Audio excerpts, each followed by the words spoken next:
దర్శిలో పెద్దాయన కంచేటి నరసింహారావు గారికి చెందిన కంచేటి శ్రీనివాసరావు నిర్వహిస్తున్న శ్రీ విజయసారథి ఏజెన్సీస్ విత్తనాలు మరియు పురుగుమందుల షాపు పురిచేడు రోడ్డులోని శేఖర్ పంతులు షాపింగ్ కాంప్లెక్స్ నుండి పురిచేడు రోడ్డులోని ప్రభావతమ్మ హాస్పిటల్ ఎదురుగా గల షాపులోనికి మార్చబడింది.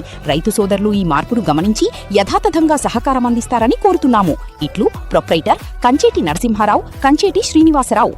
ఐసిడిఎస్ దర్శి ప్రాజెక్టు పరిధిలో దర్శి, కురిచేడు, దొనకొండ, ముళ్లమూరు, తాళ్లూరు మండలాల్లో మొత్తం 12 అంగన్వాడీ కార్యకర్తల పోస్టులు, 16 అంగన్వాడీ ఆయా పోస్టులు భర్తీ చేసేందుకు నోటిఫికేషన్ విడుదలయ్యింది. వీటిల్లో దర్శి మండలంలో 2 అంగన్వాడీ కార్యకర్తల పోస్టులు దేవవరంకు జనరల్, అలాగే అగ్నిపురి కాలనీకి జనరల్ అభ్యర్థులు దరఖాస్తు చేసుకోవచ్చు. అలాగే 4 అంగన్వాడీ ఆయా పోస్టులు రాజంపల్లి 2కు జనరల్ అభ్యర్థులు, అలాగే దర్శి అయ్యప్ప టెంపుల్ ఏరియాకు బీసీఈ అభ్యర్థులు, అదేవిధంగా కొత్తపల్లి 1కు జనరల్ అభ్యర్థులు, అలాగే తూర్పు వీరాయపాలెం 2కు జనరల్ అభ్యర్థులు దరఖాస్తు చేసుకోవచ్చును. ఆగస్టు 1వ తేదీ సాయంత్రం 5 గంటల వరకు దరఖాస్తులను దర్శి సిడిపిఓ కార్యాలయంలో అందజేయవచ్చును.